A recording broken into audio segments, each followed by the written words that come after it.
শেষ মুহূর্তেই বদলে গেল সবকিছু। যখনই কোর্টে স্বয়ং মিশকা এসে হাজির হলো, মিশকাকে দেখা মাত্রই তো সকলের মাথাটা পুরো ঘুরে যায়। কেউ যেন নিজেদের চোখকেই বিশ্বাস করতে পারে না যে যাকে নিয়ে এত লড়াই হচ্ছিল হঠাৎ সে কিভাবে আসলো। তার মানে বেঁচে আছে। সূর্যের উপরে যে দোষগুলো আমরা দিয়েছি এতক্ষণ ধরে, যে নোংরা নোংরা কথাগুলো বললাম, সবটাই মিথ্যে। এভাবে আমাদেরকে ঠকানো হলো।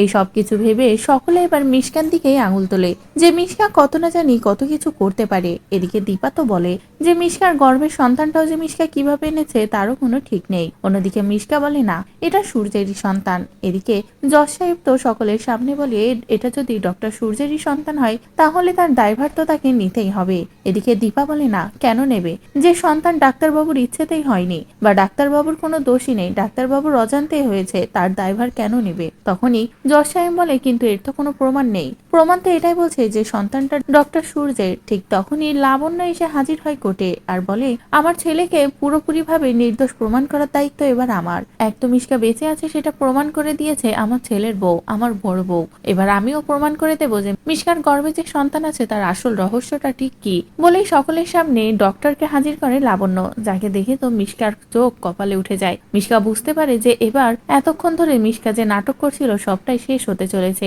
এরপরেই ডক্টর নিজেই সেই সবটা বয়ান দেয় যে মিশকা ঠিক কিভাবে মা হয়েছে, কিভাবে বেআইনি ভাবে সূর্যকে ঠগানোর চেষ্টা করছে, সূর্যকে ফাঁসাচ্ছে।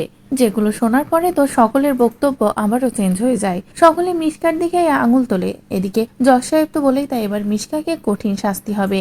একটার পর একটা এভাবে বেআইনি কাজ করেছে মিশকা, আর সূর্যকে পুরো নির্দোষ ভাবে সসম্মানে আবারও তার জগতে ফিরিয়ে দেয়া হবে, তার ডাক্তারি জগতে, এমনকি তার পরিবারের কাছে।